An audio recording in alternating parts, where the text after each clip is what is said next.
I've got a confession to make. I need to get this off my chest. As a business owner, we all make mistakes.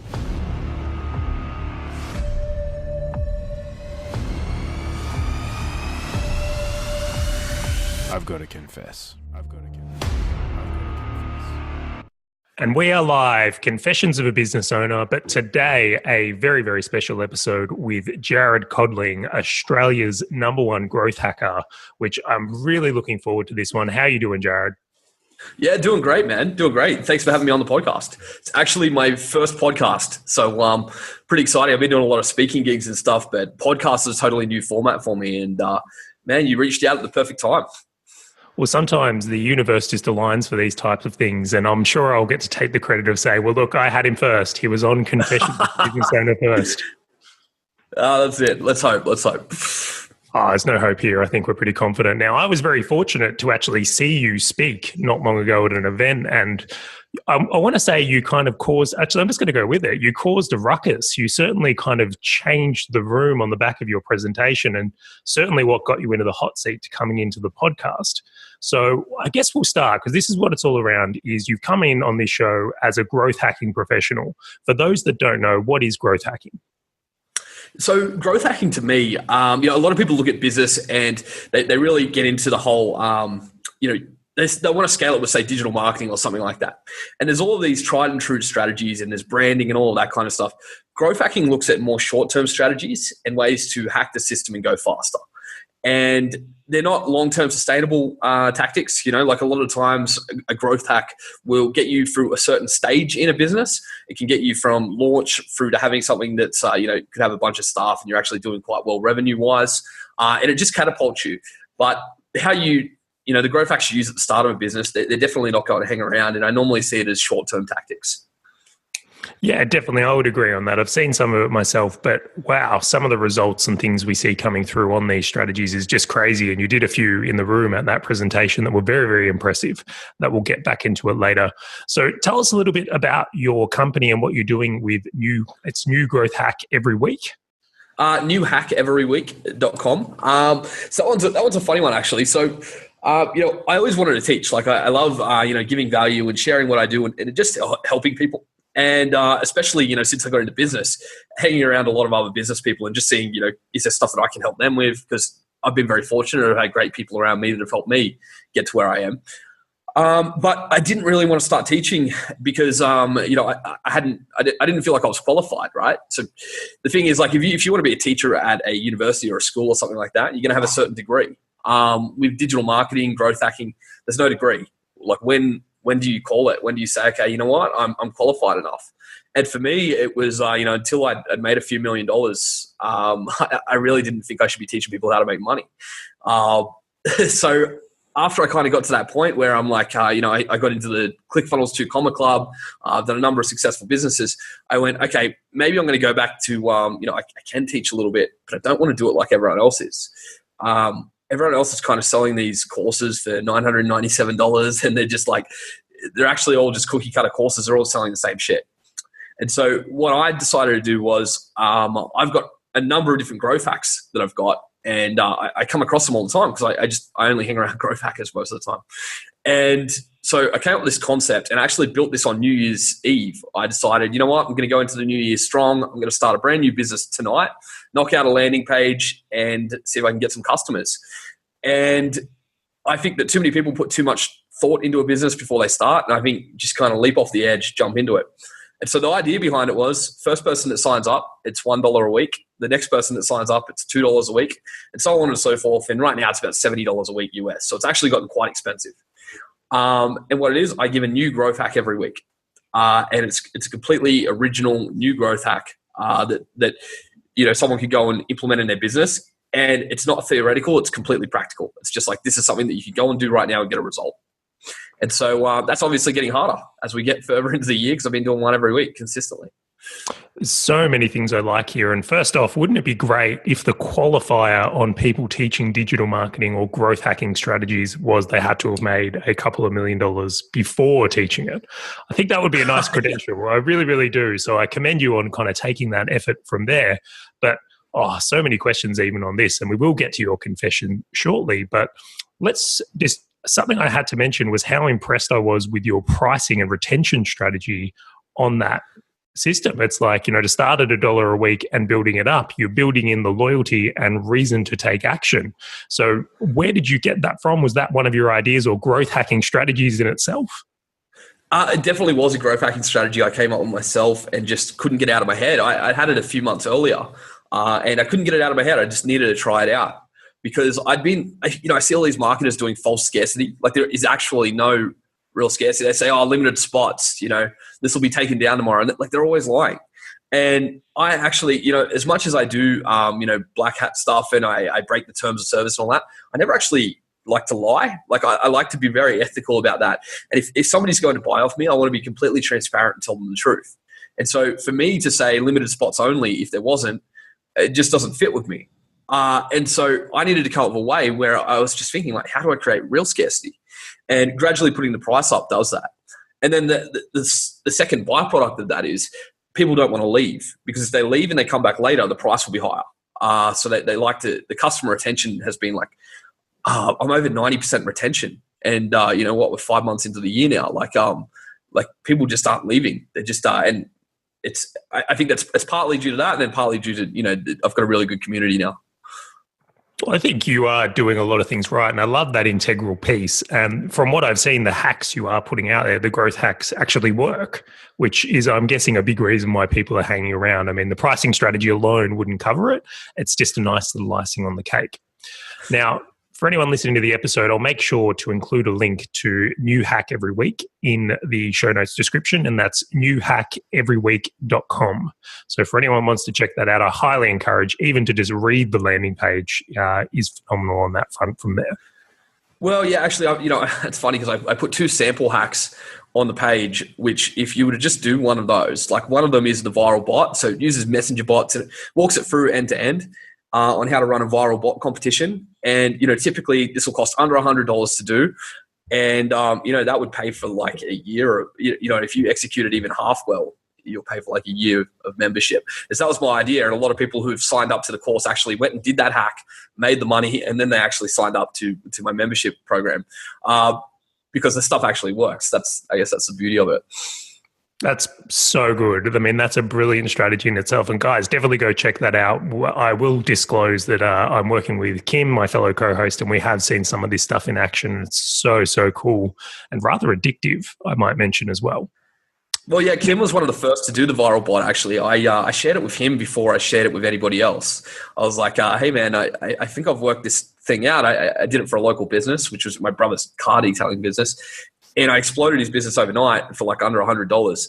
And then, I actually shared it with Kim. I was like, hey, why don't you go try this out? And he was able to pull it off as well, which was pretty cool. Yeah, it was rather awesome. And I got to see behind the scenes on that one. So I'll stand by it. It's so, so awesome. Now, what I want to do is we're going to get into the confession part of the episode. And I've got a feeling this one's going to be a good one. But just before that, I actually want to read out your bio because you sent me over to this and I looked at it and it's quite short, but hugely impactful. So I just want to read this one out here for Jared Codling. So it's 3 years ago, I was broke working out of my mother's garage. It wasn't bad. I had a fan for hot days and a fridge for Red Bull. So starting out 3 years ago, working from mum's garage, got a fan in the garage and a fridge for Red Bull. 2 years ago, I was broke, working out of a rundown apartment, making $500 a week as an entrepreneur. But hey, it's a step up from the garage, right? So good progression, making it from mum's garage into a rundown apartment. But then 3 months after that, my business made $29,763 in 1 week. And the side note is you were a little bit pissed off because you were hoping for 30 grand. So just shy of that 30 grand in 1 week. And this is the thing. I'll just quickly jump in on that one because a lot of people, they make these claims about, we did this much revenue and it was like a one-off. It was for a product launch or something like that. I did 30 grand the week after and the week after that and the week after that and the week after that. This was a recurring model of business that I was able to achieve there. And I think, too many people, they kind of they talk about the one-off hit, whereas, this was a real business. Well, good discretion. And I think you should even put that on your landing page as well on the back of it. But this one line after it I thought was so good is that, how did you do it? And I found a hack, and it only takes one hack to change your life. And I thought that was such a really powerful statement about that one hack that could really make the difference in someone's business. And then 6 months after the recurring 30 grand, did you crack over the 30,000? Did it get over the 30? Yeah. I mean, we had 60, 70, 80 grand weeks. That business now has done over $3 million. It's still going strong. I'll get into that in the confession too. Because it's been rocky at times. Well, as I said, I must admit I'm fortunate that I've seen the disclosure of what you plan to confess. So I'm excited to hear the story, but then we'll dive in past that. So you've had this success, had this hack, and then 6 months after that and the achievement on it, you were recruited as a growth hacker for a metric shit ton of equity in a startup. And then you had to work out how to blow up the Messenger app overnight with no budget and no investment. And today, and I'm hoping this is still standing, that company's actually got a valuation of 8 figures currently. Yeah, I mean, if the next round closes where we want it, will be 9 figures, and that'll be very soon. Amazing. And I know we cannot disclose who the investor is, but apparently we would know who they are on the back of that. But what a great story. Yeah, I think you know who it is. I just can't disclose online, but everybody would know who it is. It's a household name. Very exciting nonetheless. So it was an epic journey from mum's garage into a substantial equity in a company and a very well-known growth hacker. So it's come to that time in the episode where we're going to go into the confession. So Jared Codling, it's time to confess. Take us through it. Yeah, so we blew up the business very, very quickly. We went from around so when I was making 500 a week, we would have been around the 2 grand a week revenue mark. We blew it up very quickly to about 30 grand a week in 3 months. That was like setting this crazy stretch goal because the actual goal we set was 10 grand, and then we said like stretch goal, let's call it 20, and then like hyper crazy, we'll never possibly hit it stretch goal, which I said we're going to hit it. The business partner was like, you fucking crazy. I was like 30K, and you know what? They were right because we were a few $100s short. But when you blow a business up that quickly, I think this is really important. You still suck. So how much can you possibly learn and grow in 3 months? So what had happened was, I spent all this time, like these years beforehand, getting all the pieces in place, getting my skill set right, building my network and all this amazing stuff, setting myself up for success. But then the success comes very quickly, quite often, and it's this snowball effect because you finally get it right, all the pieces are in place, and then you crack it. And you level up very quickly, but then you kind of get past your skill set. And so for us, what this meant was we made a lot of really critical mistakes. And so part of those were, we got to the point where we had weeks where we'd just pay ourselves $15,000 each. We had, which is awesome because, I could go help my family and do awesome stuff with that money, you know what I mean? But you also blow quite a bit. And, we screwed up our tax really badly, and we had to come up with like 100 grand out of nowhere. And we hired too many people because we expected to keep growing at a certain point, and we didn't see the signs coming that wasn't going to be possible. So what happened was we ended up in this situation where we were doing over 20 grand a week in revenue, slowly declining, but we'd overhired, and then we didn't do our financials properly. And so it turned out we were actually losing money, even though we had 20 grand in revenue coming in. And we'd gone from being a massively profitable, if we look back, before hiring all those people and making all these mistakes, we were massively profitable at 30 grand, but then we had more staff and we were declining, and we screwed all this stuff up, and so we were actually losing money. And so we ended up in this situation where we were counting our runway, and we're like, okay, we've got 2 weeks left. We've got 2 weeks left till we're going to have to go bankrupt. And then we were able to turn that into 3 weeks, and then 4 weeks, and then we were able to just gradually rebuild and extend that runway. And it's crazy because, so many people would look at that and then go, well, that couldn't happen to me because I'd be more diligent than that. And the thing is, your first time around having that kind of success out of nowhere, I can guarantee you're going to make some mistakes. And they may not be the same ones that I made, but you will make a lot of mistakes. And that's okay. But yeah, for me, I think our biggest thing was ego was a big problem. I thought I was unstoppable at that point. I'd just blown up a business, proved everybody wrong. Because at the time, why did I blow that business up? It's because I'd got a new girlfriend and her dad made some joke about me being a broke entrepreneur. So I was like, fuck you, man. I locked myself away in a room for 3 months. And then I was now, you know what I mean, balling, making a fortune. Like, I proved everyone wrong, and I had fuck you money. But with that, if you've got that attitude about it, right, then what often happens is you get this ego as well, because you go, yeah, I fucking proved you all wrong. And from that ego comes vulnerability, because you've left yourself open to not seeing. You lose self-awareness and you start thinking you're unstoppable until it all comes crashing down. And so I'll never make that mistake again, that particular mistake. I'll make a hell of a lot of mistakes, but not that one. And so I'm much more self-aware and a lot more humble now. And even though, yeah, I've been able to build other businesses very quickly and all that kind of stuff, I treat them very differently. I look at them very differently. I'm smarter with my spending habits. And yeah, for me, it was just a massive roller coaster. And, you know, it's fucking stressful to go from being where you're on top of the world, you got more money than you can possibly spend, to being like, oh, we're going to be bankrupt in 2 weeks, and it all comes out of nowhere. That's a pretty crazy fucking feeling. It's a very humbling experience, I dare say, as well. And I appreciate the real honesty. And I imagine a lot of people listening to this, myself included, can relate on a massive level. So myself, exactly the same, blew up a business very early on, thought I'd cracked the code. This was it. Wonder if you had that same feeling, like, I got this, I've worked it out. And then that massive reality check, when you all of a sudden, I couldn't pay myself in my case, but in your case, the runway got very close. So how did you feel in that moment? Like, because I love your motivation around the girlfriend's father thinking you're a broke entrepreneur, and that really pushed you to create this type of growth. But on the back of this cycle, after you'd reached challenges again, how were you feeling at that point, and how did you work your way out of that situation? Oh, well, you know, it was actually a very hard one, because it impacts every part of your life. So, you know, that impacts relationships when that kind of shit happens. That impacts just everything. Like, you end up, I wouldn't say I was depressed, but I was definitely completely demotivated, and I didn't want to deal with it, but I had to. And that's a funny thing about it. It's like, it's at the times you don't want to deal with it, you might have to. When everything's going sweet, you want to deal with it. You got momentum. But this when the momentum stops, it's very difficult. And so for us, you know, we had to get very resourceful. And so stuff like running a massive flash sale to bring in a shitload of cash really quickly, and, you know, executing that really effectively. But you can only count the win for so long, because all you did was buy a bit more runway.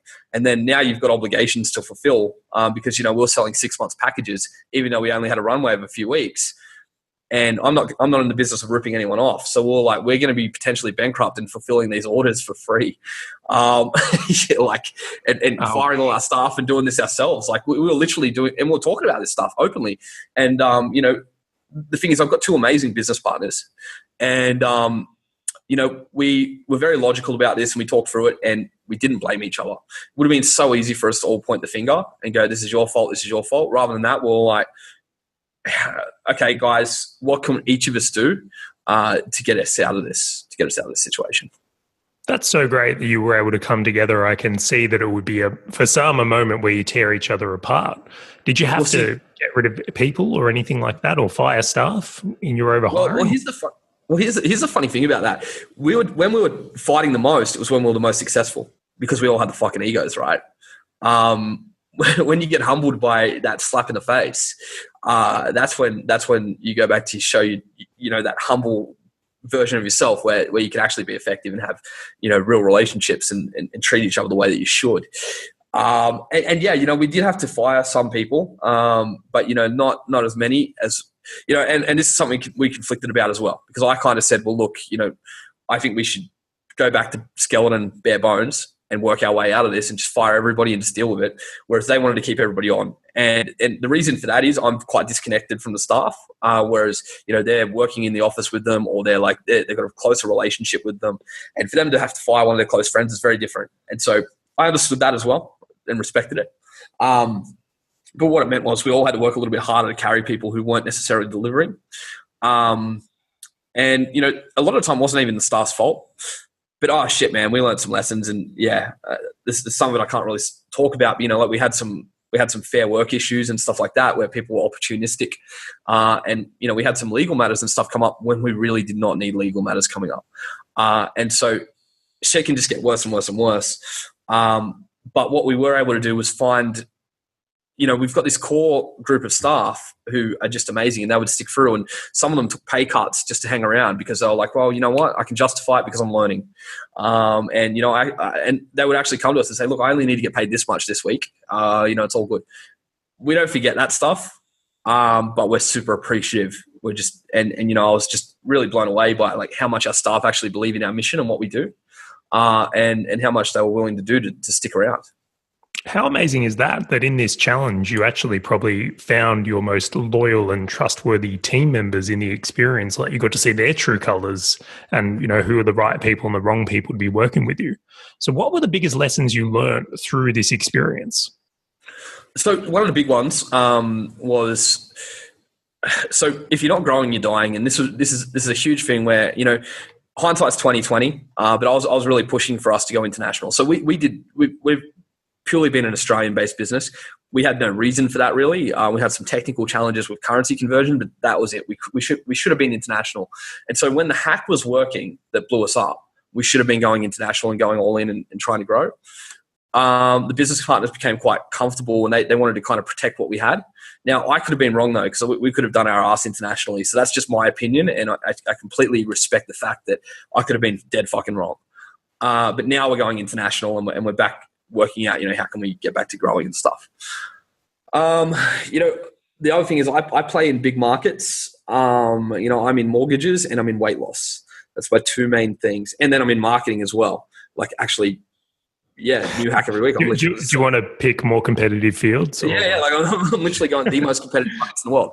And I actually think that's a terrible idea, and I don't recommend it to anybody because it's just too hard. Yes, there's definitely money there, but yeah, it's very hard. And I'll tell you why it's very hard. And it's very hard, not so much in mortgages. Mortgages is different.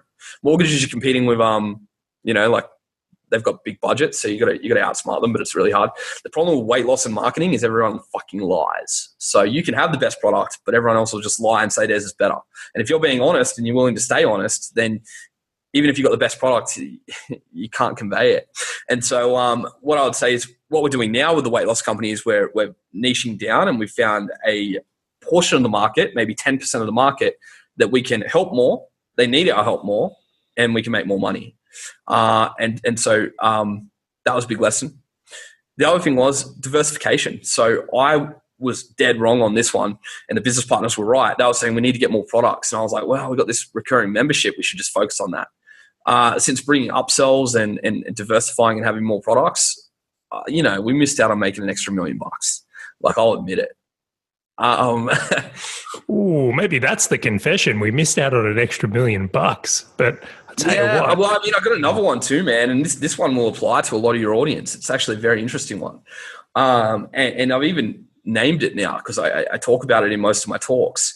I call it the marketer's dilemma, and it's this dilemma because, to tell it as a story, what happened, the way that I got good at marketing, I actually contacted Kim to start with. He probably doesn't even remember it. And I said, look, dude, I'll pay you like $500 for an hour at your time. I don't want to hire your agency. I don't want anything like that. But I want you to just tell me all your secrets, and I'll keep them to myself. But man, you're my friend, and this is how I want to do business. And it helped me a lot. Like that was instrumental in us blowing up. And he probably doesn't even remember that 1 hour phone call, right? But then what happened was, I was like, you know what? If I can push it this far, imagine what one of the best agencies in the world can do. So I hired, and I probably shouldn't name it on the podcast, but it was one of the really big conversion rate based companies. They just focus on increasing your conversion rate. And for us, that was a no-brainer because it's like, well, obviously they're the experts. They're going to be able to beat our variants and all that kind of stuff. They're not cheap. It's going to cost us $20,000 a month to use them. And so, we spent $90,000 with them. Just under 100, it was like $96,000 or something. And they got zero results, literal zero results. They couldn't beat a single one of my sales page variants. They couldn't beat anything. And I realized this interesting thing. If you're a good marketer, you just go and start your own company. Anyone who's like really good, they're probably not working in an agency. And if they are working in an agency, they're probably the owner and they're probably detached and they're probably not actively working on the campaigns anymore. So there are exceptions, but only while they're in their growth phase, when the owner's still in the trenches, but they're really good. But that's only a little fraction in time for most agencies, in my opinion. And I know I'm being very controversial when I say that, but I've seen it so much. And I that I have to interject. I have to interject here. I completely agree. Perry Marshall actually called this that many, many years ago, that anyone who's good at marketing will last 3 to 4 years, and then they will ask themselves the golden question of, why do I need clients? Why don't I just start the business? And that's what tends to happen. And I must admit, that's me. I had an agency for 3 or 4 years, and then I decided, well, what do I need the clients for? I would much rather start my own companies and have my own assets. So 100% I'll back that. I think that's a very true statement, and one that's probably going to get us both in trouble on this podcast, if anything. I mean, it's just so true, though. And there's some exceptions, right? But you're talking 1%, and it's like, and I started with a web agency, right? That was my first win, like real win, and then it was like Drew Baird Fitness was actually a client. Drew was a client of ours, and then we said, look, like, I see opportunity here. Give us 2/3 of your business, because there's 2 of us. We come as a team. But we think that we can blow this up. And then we were able to, because what was happening was, we were an agency, and you get sick of dealing with clients. You just end up hating it because they think they know better than you, and they really fucking don't. And then what happens is, you're the marketer, like, fuck, if you want to go head to head with me. And this is what I always, because I still do some consulting, and I just say, look, I don't have time to argue with you. So like, just put in a variant, like, battle me. Like, if you think you can beat me, just put in an ad, burst me head to head. And no one. I just want to throw a disclosure in this statement. There are some good agencies out there. This is a general statement. We're not picking on anyone individually, but the story you've heard here is very, very common across the field, where someone who was doing the marketing, the owner and the one who had the hunger, steps out, or dealing with client situations. And I think that's a very, very good lesson in battling it. Offering a variance and a split test can be a very, very powerful way to tackle that. And I'll just loop back in that Drew Baird Fitness is one of your businesses as well, if anyone didn't pick up on that on the episode so far, and that's a business in the fitness space. Yeah, so that's the one that got me into the 2 Comma Club, and that was my first really big win. And yeah, we picked that up as an agent. Like, we're an agency, and then we saw the opportunity, because we realized that my skills were good enough now to execute on something like that. And what the hell are we doing in an agency model? Because they are very hard to scale. And what we also saw was the people that we were idolizing, that we saw up on the pedestal, like, as an agency, was there's this company called Exa. And they were like a big web design agency that did digital marketing and all that too. And they were the biggest in Australia, and they were doing 100 million in revenue. And then they went bankrupt. And we were like, hold on, what the hell? Like, that was what we were aspiring to be. And we heard all the horror stories come out of there, and, it all kind of came out. And then we realized, like, it's just very hard to manage a very large agency. And so I think there are boutique ones which do really well, but it's very hard to scale something up to a very large scale and maintain that kind of quality. Now, there are exceptions, right, in my opinion. And that is, where I see Drew Baird Fitness, even though it's like a traditional business, it's a startup. And so for a startup, they don't need an agency. They need to understand their marketing, because they need to put in the hours and the time. And they need to be dealing with their audience a lot. Whereas if you're a big established corporate, then you can probably get away with using an agency, because it's a slower turnaround in time. You operate on a totally different time paradigm. Like, it's just, in startup land, you're trying to grow exponentially quick, and you're trying to run really quickly, and agencies can't keep up because they're trying to run their own business. If you are a large corporate, then yeah, you don't want to be doing everything internally. Not in marketing, I don't think. I think there's some really powerful lessons in that in itself. And like, I can see that many will relate to this, of relying on marketers or other people to grow their business, where they really need to tackle that head on themselves and take the responsibility for it. So I can see that would have been a huge lesson. And I imagine, well, it heard about $97,000 worth. Was that the number? About 90 grand Yes. in that lesson from there. I got more confessions if you want, man, because here's another one. Because as I say, like, yeah, I've been very successful, but like, I'm very open about my failures, because, man, you learn more from a failure. And so, especially, you just got to make sure you don't repeat them and do the same failures. But one of them, so I wasn't originally doing the Facebook ads. Drew was, funnily enough. So I was more focused on conversion rate stuff, building the actual funnel. And Drew was actually driving the traffic to my funnels and running the Facebook ads. And, Drew was self-taught. He got really good at it. He was just a personal trainer who really passionate, and he learned. So anyone can learn this stuff. He handed it over to me, and he said to me, oh yeah, we're doing really well in New Zealand. So, just keep the New Zealand campaigns and that going. Now, I didn't think anything of it, right? So we're in Australia, but we're also, targeting New Zealand. So a few months later, like, it started getting a bit tighter. The market was getting a bit tighter and all that kind of stuff. And we started analyzing campaigns. And it turned out like we'd been spending all this money in New Zealand, but we weren't actually converting in New Zealand. That was a completely subjective statement by Drew. So in Drew's mind, killing it in New Zealand was 1 in 10 clients is coming from New Zealand. In my mind, it was like, half of our clients coming from New Zealand.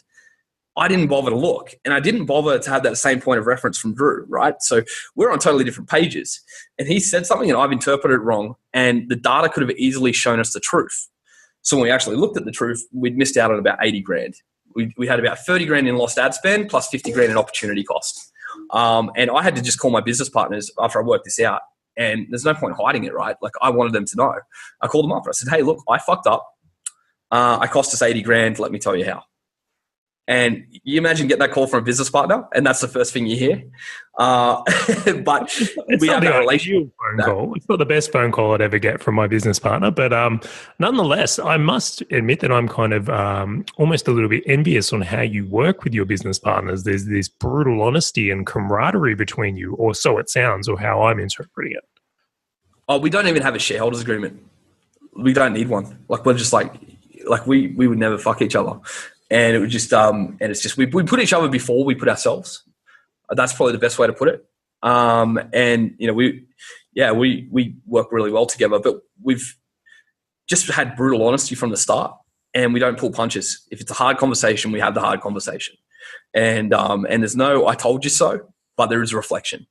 And so, now we're at that point where, and that's hard to start with when you don't really trust each other's skill sets and you're fucking up a lot. Because it's like, I can remember arguments about discretionary budget, and I'm like, oh, look, I just need like, and we were killing it at the time, but I'm like, I need a discretionary budget of like $1,000 to just spend on blowing on testing shit. And they're like, oh, look, but we like, that's $1,000. That's real money. And we hadn't adapted yet to the fact that was, we had that kind of money that we could do that. And this is what, by the way, we're doing 40 grand a week at this point.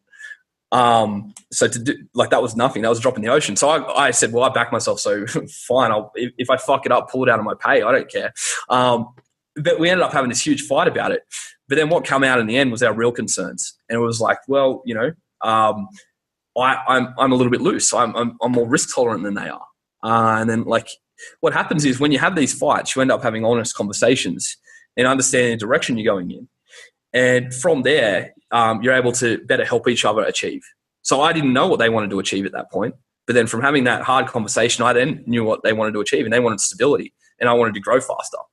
And that's a conflict, and that's something that we had to deal with. And that only came out from brutal honesty. Fantastic. I think that's so powerful for anyone that's working with a business owner, myself included, in looking at those. I can even relate that all the good conversations come out of the fights. And I do find it hilarious a little bit, actually a lot, that, you guys were arguing over $1,000 in testing at a point where you're doing 40 grand a week. And the irony of that is just hilarious, but such a good story on that one. Oh yeah, definitely. And sometimes you can be a little bit illogical, and we've all got our own emotional biases, and you need to understand what are yours, what are your business partners, and how can you work around them. So this loops back into one big story in your journey, basically after your company has had a level of success. And we've gone through a number of things here where it's like you guys didn't understand your numbers and had some issues with being profitable. You had team challenges that came through there. You had heavy business partner discussions to come out of that. You had an agency you'd trusted and hired for about 90 grand do you over effectively and not beat your tests. Like, there's a lot of powerful stuff that came out of that. Knowing what you know now, what would you do differently if you could look back over this? What would be your one or two things you think could have made the difference? So I think that there was fundamental issues in that we didn't understand to start with, which was when you're setting up a business, what is that business going to look like when you scale it? And so for us, we were bolting on all this stuff. And so, you hire people to solve problems and that we should have been automating. And so we're able to do that a lot better than most people would have. But we still didn't do it as effectively as we could have if we had it planned effectively. So now when I look at a business, I actually have like a vision of where it's going to end up. So, I'm starting a new business right now, and I'm actually looking at what does that actually look like if it's doing 100 grand a week? What's that business actually look like? How many staff do I have? How am I getting customers at that point? all that kind of stuff, and just having a bit of foresight. And yeah, you can't predict the future. You really can't. But I think it's just so important to stay lean. And for me, that's the kind of business I like to run, is a lean, profitable business. It's profitable from day one. You know your numbers, and it's just super consistent growth. And you just automate what you can, because people fuck up and they're hard to deal with. And there's just all, the Australian labour laws really suck. They really favour the employee, even if they're not performing. And I'm all about a meritocracy, right? Like if you can't deliver, then what are you doing? And my mindset, and this has been a lesson too. Any employee who comes in and they know their rights really, really well, and this is going to be controversial as fuck, but like if they know their rights really, really well, that's for a reason. They've had disputes in the past, and they've got an entitled attitude. If they don't understand their rights and they have the mentality of, well, if you don't want me here, then I don't want to be here. Like, why would I want to be somewhere where you don't think I'm performing? Even if you're wrong, like, why would I want to be somewhere I'm not wanted? If someone has that attitude, that's the person I want. And so, someone comes in and they're like really go over their contract with like a fine, you know what I mean? Like all that kind of stuff. I am very, very hesitant to hire them. And it's because they've probably had issues in the past, and that's what they care about is their entitlements and all that kind of stuff, rather than like, well, I'm going to make myself indispensable. I'm going to go and fucking perform, because then they know that if they lose me, then they're going to take a hit in their business. And that's the kind of person that backs themselves. So I think there's two kinds of employees like that. And fuck, man, that's been a huge lesson. I can spot that a mile away now. And so I would do that so differently. That is so powerful. I love what you just said there, and it's very fascinating. Something that always I'm very curious about is like the statement you said, why would you want to work at a company where you're not performing and they don't want you and you don't want to be there? Like, it sounds like the worst idea ever. It sounds like a recipe for depression.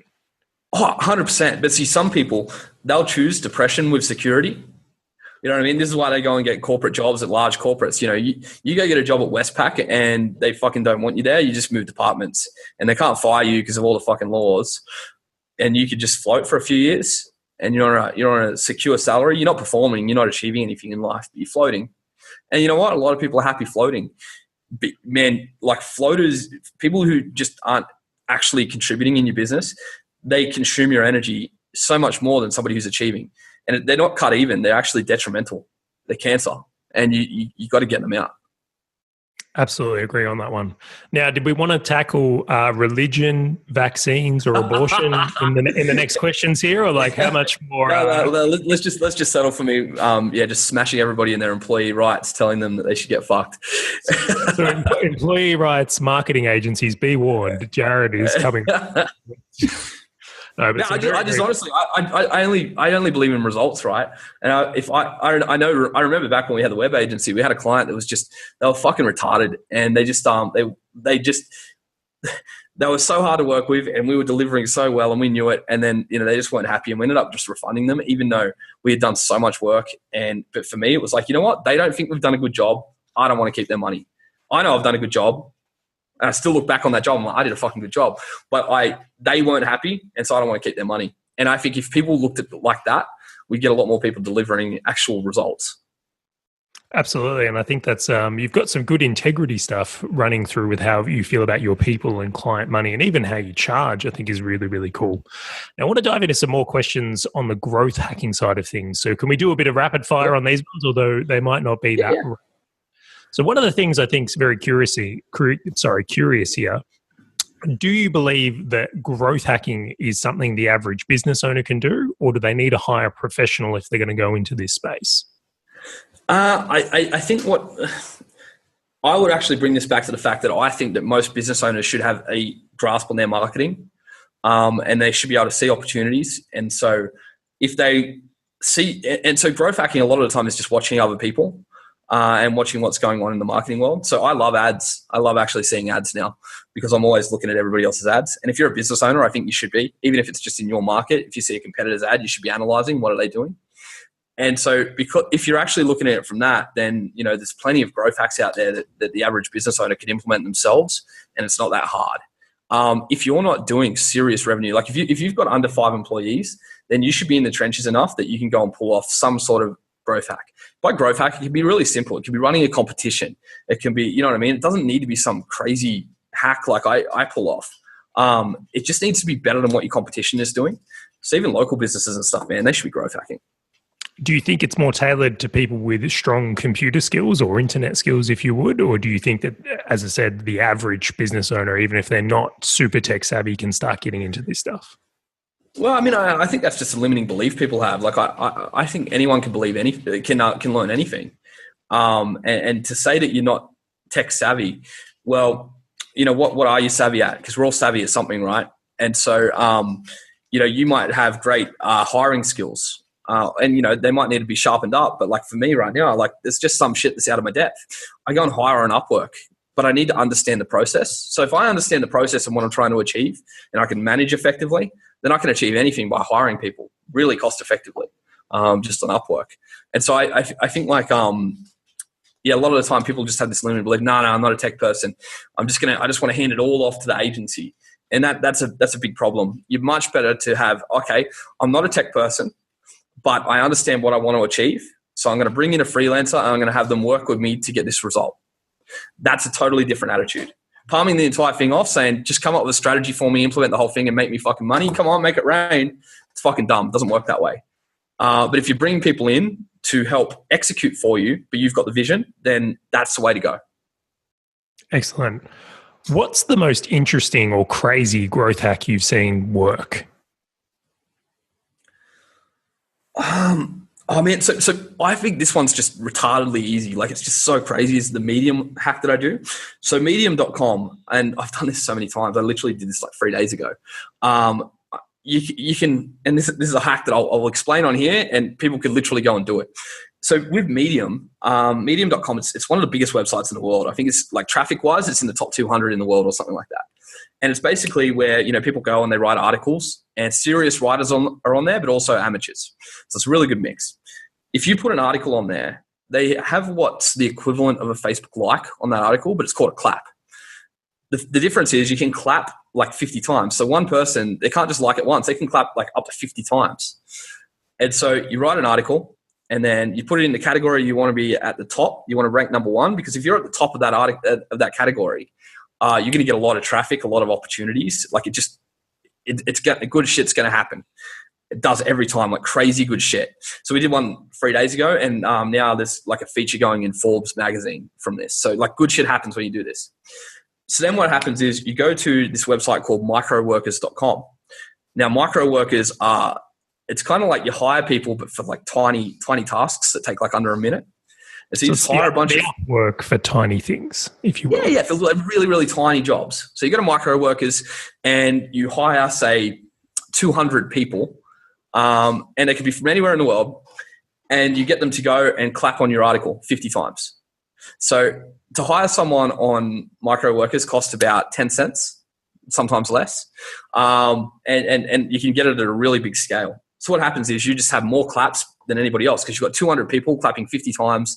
Like it just goes crazy, because that's like 10,000 claps. And so you've got 10,000 claps. You're now at the top of that, and it costs you about, I can normally get it done for under $10. So for under $10, I now have a huge amount of opportunity. I'm getting picked up by, syndicated by magazines. Like I've been in like Hacker Noon and just a heap of different online magazines and stuff, because I spent $6 on this Medium hack and just got the #1 article in growth hacking, in startups. We did it in soccer and football 3 days ago. We've done it in pretty much every industry. And so there's one for your listeners. I mean, obviously they're going to fix it at some point, but I've been doing this since January and it works every time. What a interesting and awesome strategy. I think that's very, very cool. Now, just for reference on that, medium.com, and then what was the microworkers.com? Microworkers.com, yeah. Awesome. I'll include those in the show links, guys, but I would highly encourage you to check that out when the episode comes out, because as mentioned, we only get a certain runway with these types of things, and it's your chance to take the opportunity. Yeah, and actually that's an interesting point. That's why I've got the pricing model I've got with New Hack every week, because if I had 10,000 members, the second I put out a hack, everybody would go and do it and it would stop working. And then, you know, people are paying for something that doesn't even work. With the pricing model I've got right now, yeah, you know, it makes 6 figures. Like that's really cool. It's kind of hit the ceiling. But that's a good thing, because I don't really want too many more members. I got like this elite community, some really cool people in there, but like yeah, the shit can work. And anybody who actually wants to execute on this, it's not getting patched. It's not getting, it is really tight. And we'll keep our mouths shut about the hacks that we've got going on. That's probably part of the success of it is you're only at max. I mean, let's say you've got 100 people in that community or 200 people. They're the only ones that are going to be using those hacks. If you had thousands, I'm sure the hacks would become less effective more quickly because of the amount of people 100%. doing it and become. 100%. Okay, so where do you see the future of growth hacking? I don't see it getting huge. I don't. Most people who say that they're a growth hacker are full of shit. They're not. If you go on LinkedIn and you type in growth hacker, you're going to see a shitload claiming to be one. And if you ask them, what have you pulled off? What kind of hack? And they're like, oh no, because I'm really good at like conversion optimization and we tweak metrics and, we're able to get like really, really good growth from that. It's like, no, man, you're a fucking digital marketer. You're not a growth hacker. So do you think they're skipping the title? They're just wanting to have the badge because it's a cool title. They dirtied it. And so if I, like most growth hackers, like real ones, I put them that they're almost an actual hacker. Like they're a hacker without the technical skill, right? So they're looking at the problem like a hacker would. They're looking for vulnerabilities. Like that Medium hack, that was just, I spotted a vulnerability, which was that they let you clap too many times. Fucking idiots. I do like this though. You can go, oh yeah, that was a good article, just little stuff, 3 or 4. Oh, that was really good. You can really wind out the class. Yeah, it's great. But, you got to have other ranking factors. Otherwise, people like me come along. But, that's not a priority for their system. And so what happens is, there's a lot of growth hacks you can do on Facebook and stuff right now. And you would think Facebook can combat it.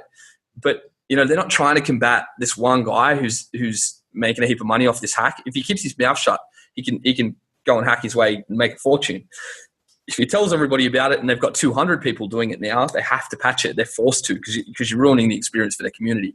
And so growth hacking, in my opinion, it can't get that big because we all have to keep our mouth shut. It's very secluded community, like the real ones. And I think that it's just going to be a bunch of people who everyone's going to call us anomalies and just say, oh, you got lucky. I hear that one a little bit. And it's like, yeah, I do think I've been very lucky, but I also think I'm also looking for like, where can I go be lucky?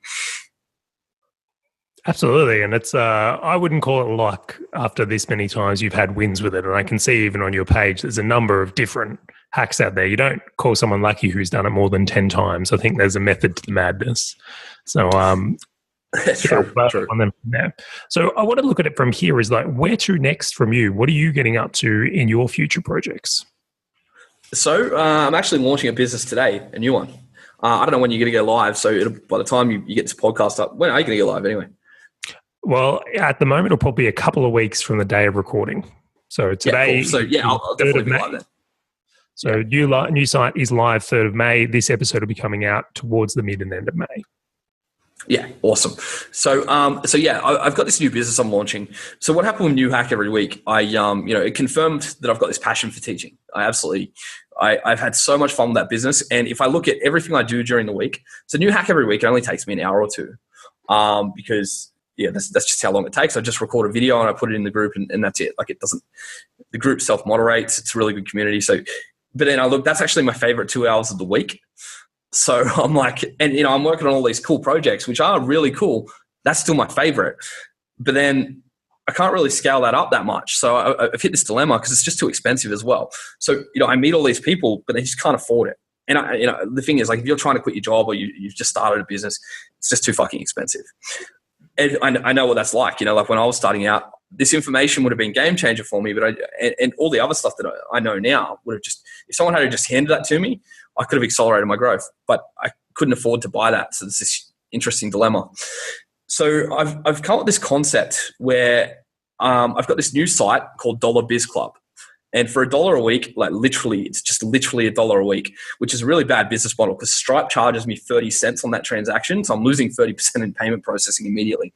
But I wanted to be legitimate and have some integrity about the fact that I'm calling it Dollar Biz Club. It's $1 a week, even though I'm getting raped on fees. And so if I just got people to pay monthly, even it would work better. But fuck it, it's $1 a week. And so what I'm doing is I'm teaching a number of different courses, and it's a lot of courses. And so I'm launching right now, it's just with one course, which is about how you discover business ideas, the right business for you, because, we've all got different needs and different things that we're good at and different things that we just really do. We just want to avoid in business. Like if you hate selling, there's certain businesses you have to avoid. And then how to validate that. So you want to know that the market wants what you're going to sell before you even start. And I've got a full process around that about, everyone will tell you that they're going to buy, but then once your product's ready, they're like, not right now, I'm a bit broke or whatever. Like, they're full of shit. So there's ways to validate that the market wants what you want. So I've just done that. That's the first course, but I'm going to be bringing out I've got about 20 courses scheduled, and I'm just going to bring out like one a week. They take way longer than I was expecting. I've stayed up the last 2 nights. Like this is going to consume my life. But these courses are everything you need to know to start a business. So courses on AdWords, on SEO, on Facebook ads, email marketing, all individual courses that are like 3-4 hours long, teach you everything you need to know, but just what you need to know, not all the extra fluff, like just what you need to know. And you get unlimited access to all the courses for $1 a week. What a fantastic concept. And that is dollarbizclub.com. Again, we'll make sure the link's in the show notes, guys. And I have to do this. I love I'm on the website right now, which I'm very lucky to have a preview, but I just have to read out this tagline. I can't resist. So the tagline, and Jared's a very talented copywriter, but it's the ultimate online marketing academy. Every course you need for just $1 per week. Seriously. But this is the absolute cream is fuck those gurus with their scammy $997 courses. So that's the pitch. I think it's a fantastic concept, and you've validated a lot of these skills in yourself. So really encouraging everyone to go and check that out. It's dollarbizclub.com.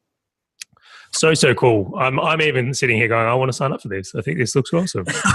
Well, it does work. It's just no courses are live in there, so you can sign up. It's only $1. I'm happy to shoot you a free membership, of course. But yeah, I think we'll be live tonight. Awesome, dude. I think it's a great concept.